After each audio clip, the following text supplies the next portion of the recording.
Hello, friends. My name is Steve Guttenberg, and I'm also known as the Audiophiliac because I know a lot about audio. Too much, I think, sometimes, but it's a burden. I'm just kidding. Anyway, I know a lot about audio, and one of the reasons I know so much about audio, it stretches out over many decades of my life, and I'd say starting in, I think, let's say 1978 and ending in the mid 90s, I sold high end audio in New York City. So I had uh, lots of experiences, thousands of experiences of sitting with people playing high end audio and doing demos for them and hearing how they reacted to different speakers and amplifiers and cables and everything. It was a real education, and it really was a good foundation for becoming an audio reviewer. But I got to tell you, it was New York City, so no surprise, there were lots of very eccentric people. And I had this customer. This guy was the top of the heap. He was the most extreme of all because, I don't know, he was, let's say, maybe in his mid 40s. He was a little chunky, but he was very smart. He always had this big, thick book that he carried around with him that had stickers and stuff coming out of it. He could turn to pages. And he was some kind of electronics designer. But he was also communicating with people in other universes and stuff. He was telling me these stories about, what he's learned from talking to other beings, that kind of person. But he was very wealthy, and he did spend money freely at Sound by Singer. That's the store that I worked at.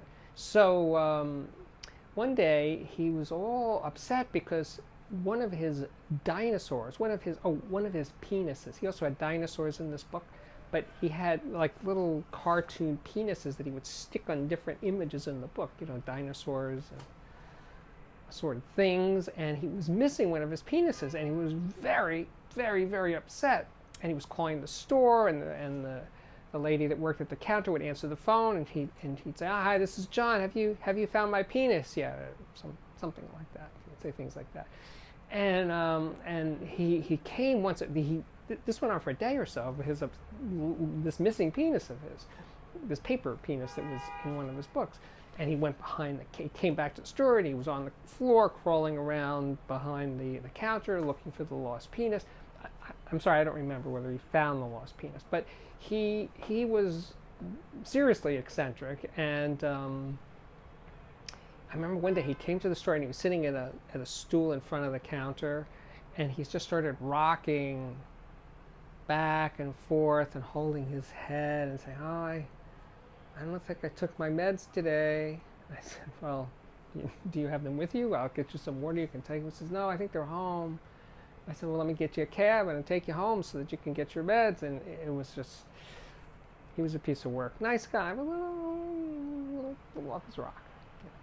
So one day, I'm standing around, nothing's happening, and this little kid, this boy, maybe 10 years old, he comes in and he tells me he wants to buy a hi-fi. And I said, "Really? Well, that's nice.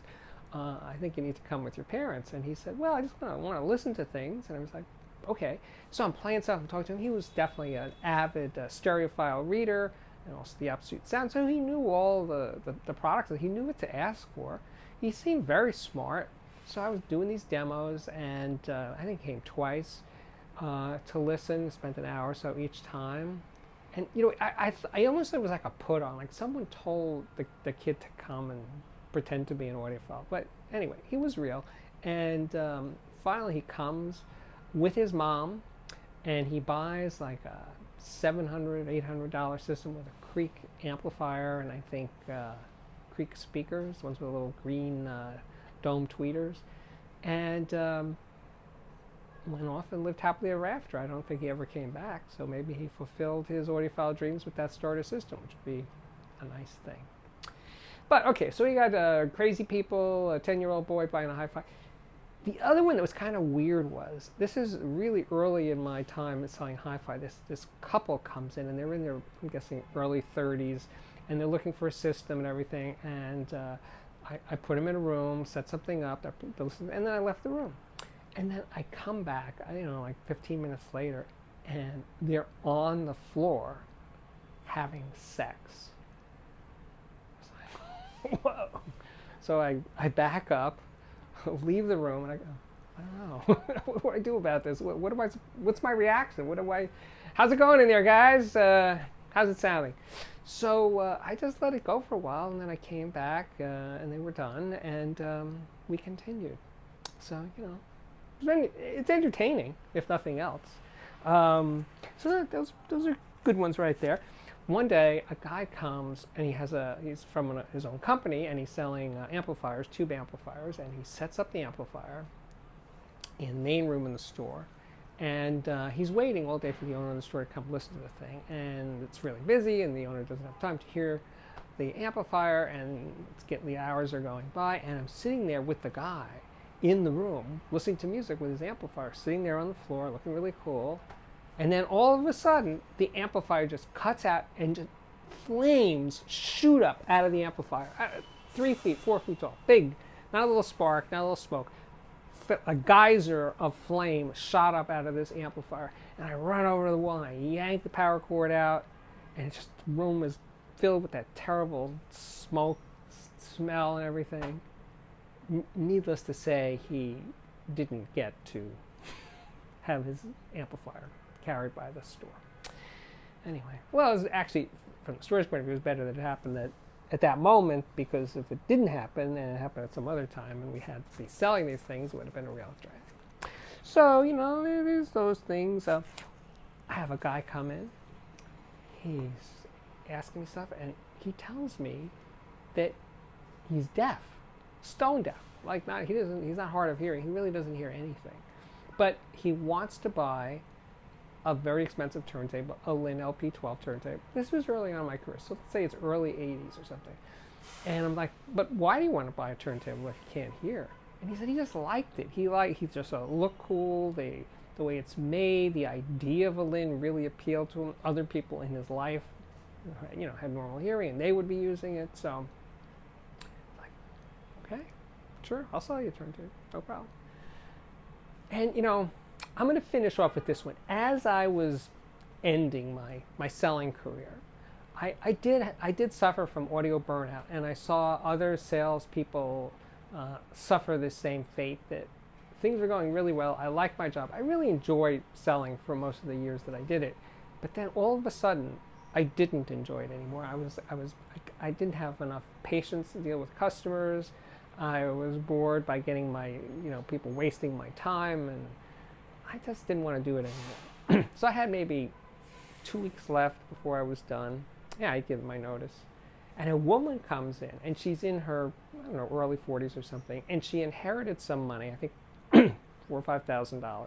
And she was really into music, but never had a nice hi-fi, and she was going to take her inheritance and buy a system. I said, fantastic, this is good. So I'm, taking her through the process, and she says to me something like, so I guess I should just get rid of all my records and just buy CDs and a CD player, rest of the system. I said, well, how many records do you have? And we figured out she had, about 1,000 records. And I said, well, she lived just a few blocks away from the store. I said, why don't you come by with some of the records and let me play you the records and see? And she said, really? I thought records are over. This is in the mid-90s.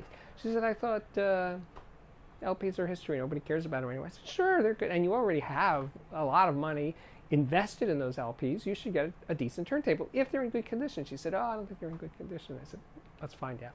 So she brings 4 or 5 records by. We play them. They were okay. So she's like, wow, they sound so good. I've never heard them sound this great. And I said, great, let's get, you should get a turntable and a CD player. I'm not saying you shouldn't have a CD player. I'm saying you should invest in a nice turntable. She did.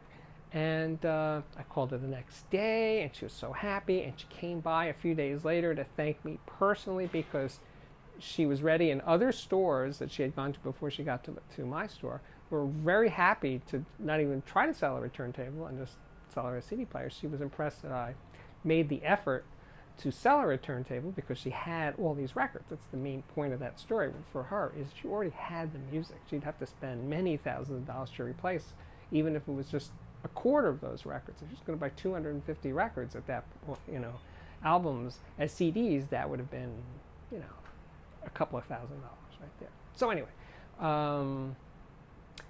the thing is, she thanked me, and I thanked her. I said, if all of my customers were as nice as you, and not just because she appreciated that what I did, but she was a nice person, and there was no BS. It just proceeded our few hours together, whatever it was, 4 or 5 hours from beginning to end of this relationship.